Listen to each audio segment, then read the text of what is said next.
ಬೆಳಗ್ಗೆ 11:32 ತಾಳಿದವನು ಬಾಳಿಯಾನು ಗಾದೆ. ತಾಳಿದವನು ಬಾಳಿಯಾನು ಎಂಬುವುದು ಒಂದು ಅರ್ಥಪೂರ್ಣವಾದ ಗಾದೆ ಮಾತು. ಜೀವನದಲ್ಲಿ ತಾಳ್ಮೆ ಎಂಬುವುದು ಬಹಳ ಮುಖ್ಯ. ಬೀಜ ಮೊಳಕೆಯೊಡೆದ ಕೂಡಲೇ ಅದು ಫಸಲು ಬಿಡಬೇಕು ಎಂದರೆ ಸಾಧ್ಯವಿಲ್ಲ. ಅದಕ್ಕೆ ಇಂತಿಷ್ಟು ಸಮಯ ಬೇಕಾಗುತ್ತದೆ. ಹಾಗೆಯೇ ಸಂಗೀತ, ನೃತ್ಯ, ಕರಾಟೆ, ಆಟೋಟ ತರಬೇತಿಗಳಿಗೆ ಸೇರಿದ ತಕ್ಷಣ ಬಹುಮಾನ, ಹಣ, ಹೆಸರು ಬರಬೇಕೆಂದರೆ ಅದು ಅಸಾಧ್ಯ. ಅದಕ್ಕೂ ಪ್ರಯತ್ನ ಹಾಗೂ ಸಮಯ ಬೇಕಾಗುತ್ತದೆ. ಅದಕ್ಕಿಂತ ಮುಖ್ಯವಾಗಿ ತಾಳ್ಮೆ ಅತ್ಯಗತ್ಯ. ತಾಳ್ಮೆಯೊಂದಿದ್ದರೆ ಸಾಧಿಸುವುದು ಅಸಾಧ್ಯವಲ್ಲ. ಜೀವನದಲ್ಲಿ ಅನೇಕ ಕಷ್ಟ ನಷ್ಟಗಳು, ನೋವು ಸಂಕಟಗಳು, ದುಃಖ ದುಮ್ಮಾನಗಳು ಎದುರಾಗುತ್ತದೆ. ಇವೆಲ್ಲವನ್ನೂ ನಾವು ತಾಳ್ಮೆಯಿಂದ ಎದುರಿಸಿ ಜಯಿಸಬೇಕು.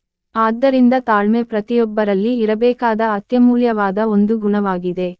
ತಾಳಿದವನು ಬಾಳಿಯಾನು ಗಾದೆಯ ವಿಸ್ತರಣೆ. ತಾಳಿದವನು ಬಾಳಿಯಾನು ಮನುಷ್ಯನ ಸಾಮಾನ್ಯ ಗುಣವೆಂದರೆ ಒಮ್ಮೆಲೇ ಎಲ್ಲವನ್ನೂ ಸಾಧಿಸಿ ಬಿಡಬೇಕೆಂಬುದು. ಹೇಗಾದರೂ ಮಾಡಿ ಆದಷ್ಟು ಬೇಗ ಎತ್ತರಕ್ಕೆ ಬೆಳೆಯಬೇಕು. ಸಮಾಜದಲ್ಲಿ ವಿಶೇಷ ಗೌರವ ಸಂಪಾದಿಸಬೇಕು ಎಂಬುದೇ ಆಗಿದೆ. ಆದರೆ ಇವುಗಳನ್ನು ಪಡೆಯಲು ಕೇವಲ ಮಾತಿನಿಂದ ಸಾಧ್ಯವಾಗದು. ಅದಕ್ಕೆ ಸಮಯ ಬರಬೇಕು. ಪ್ರಯತ್ನ ನಿರಂತರವಾಗಿ ಸಾಗಬೇಕು ಎಂಬುದು ಈ ಗಾದೆಯ ಸಾಮಾನ್ಯ ಅರ್ಥ. ಮನುಷ್ಯ ಸಮಾಜ ಜೀವಿ. ಸಮಾಜದಲ್ಲಿ ಅವನು ಎಲ್ಲರೊಡನೆ ಬೆರೆತು ಬಾಳಬೇಕಾಗುತ್ತದೆ. ಜೀವನದಲ್ಲಿ ತಾಳ್ಮೆಯು ಅತಿ ಮುಖ್ಯವಾದುದು. ದಾಸರ ನುಡಿಯಂತೆ, ತಾಳುವಿಕೆಗಿಂತ ತಪವಿಲ್ಲ. ಸುಖ ಬಂದಾಗ ಹಿಗ್ಗದೆ, ದುಃಖ ಬಂದಾಗ ಕುಗ್ಗದೆ ಎರಡನ್ನೂ ಸಮಾನಭಾವದಿಂದ ಸ್ವೀಕರಿಸುವ ಮನೋಭಾವನೆಯನ್ನು ಬೆಳೆಸಿಕೊಳ್ಳಬೇಕು. ಇದಕ್ಕೆ ತಾಳ್ಮೆ ಬೇಕು.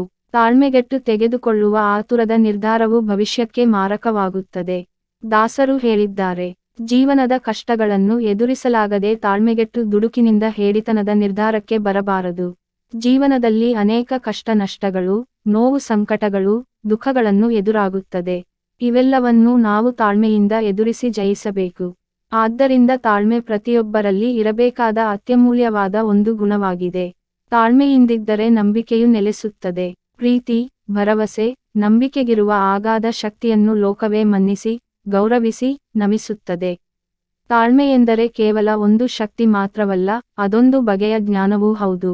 ಎಲ್ಲಾ ಸಮಸ್ಯೆಗಳಿಗೂ ಒಂದಲ್ಲ ಒಂದು ಪರಿಹಾರವಿದ್ದೇ ಇದೆ ಎಂಬ ಸತ್ಯವನ್ನು ಅರ್ಥಮಾಡಿಕೊಂಡು ಒಪ್ಪಿಕೊಳ್ಳಲೇಬೇಕು. ತಾಳ್ಮೆಯು ಇದನ್ನು ಪ್ರತಿಪಾದಿಸುತ್ತದೆ. ಕೆಸರು ತುಂಬಿ ರಾಡಿಯಾಗಿರುವ ಕೊಳದಲ್ಲಿನ ನೀರನ್ನು ಹಾಗೇ ಬಿಟ್ಟರೆ ನಿಧಾನವಾಗಿ ಮಣ್ಣೆಲ್ಲಾ ತಳಭಾಗವನ್ನು ಸೇರಿ ನೀರು ತಿಳಿಯಾಗುತ್ತದೆ. ಹರಿಯಲು ಬಿಟ್ಟರೆ ಪರಿಶುದ್ಧವೂ ಆದೀತು. ಹಾಗೆಯೇ ಬದುಕಿನಲ್ಲೂ ಕೆಲವೊಂದು ಕಷ್ಟಗಳು ನಮ್ಮಲ್ಲಿ ಆತಂಕ, ತಳಮಳ ಕಳವಳಗಳನ್ನುಂಟು ಮಾಡುತ್ತವೆ. ನಾವು ಸಂಕಷ್ಟಗಳಿಗೆ ನಲುಗದೆ ತಾಳ್ಮೆಯಿಂದ ಕಾದದ್ದೇ ಆದರೆ ಮುಂದೊಂದು ದಿನ ಆ ಕಷ್ಟಗಳೇ ಕಾಣದಂತೆ ಕಮರಿ ಹೋಗುತ್ತವೆ. ತಾಳ್ಮೆಯ ಕೊರತೆಯಿಂದ ತಲೆದೋರುವ ತಾಪತ್ರಯಗಳು ಊಹಿಸಲಸಾಧ್ಯ. ತಾಳ್ಮೆಯ ಅನುಪಸ್ಥಿತಿಯಿಂದ ಸುಮಧುರ ಸಂಬಂಧಗಳು ಹಾಳಾಗುತ್ತವೆ.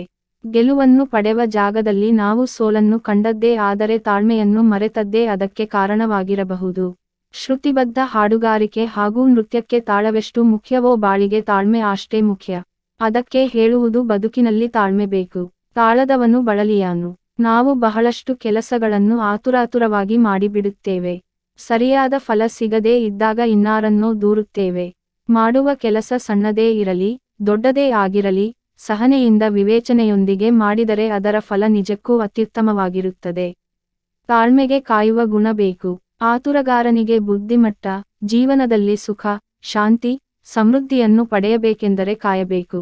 ಕಾಯುವಂತ ಸಹನೆ ಬೇಕು. ತಾಳ್ಮೆಯಿಂದ ತಪಸ್ಸು ಮಾಡಿದಾಗ ಸಿಗುವ ಫಲ ತುಂಬ ರುಚಿಯಾಗಿರುತ್ತದೆ, ಮಹತ್ವದ್ದಾಗಿರುತ್ತದೆ ಎಂಬ ಮಾತು ಸಾರ್ವಕಾಲಿಕ ಸತ್ಯ.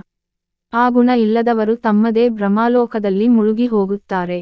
ನಾವು ಎಷ್ಟೇ ಒಳ್ಳೆಯ ಗುಣಗಳನ್ನು ಹೊಂದಿದ್ದರೂ ತಾಳ್ಮೆಯೊಂದಿಲ್ಲದಿದ್ದರೆ ಆ ಒಳ್ಳೆಯ ಗುಣಗಳಿಗೆ ಬೆಲೆ ಸಿಗುವುದು ದುಸ್ತರ. ಹಿರಿಯರು ಹೇಳುವಂತೆ ಎಲ್ಲವೂ ವಿಫಲವಾದಾಗ ತಾಳ್ಮೆ ಸಫಲವಾಗುತ್ತದೆ.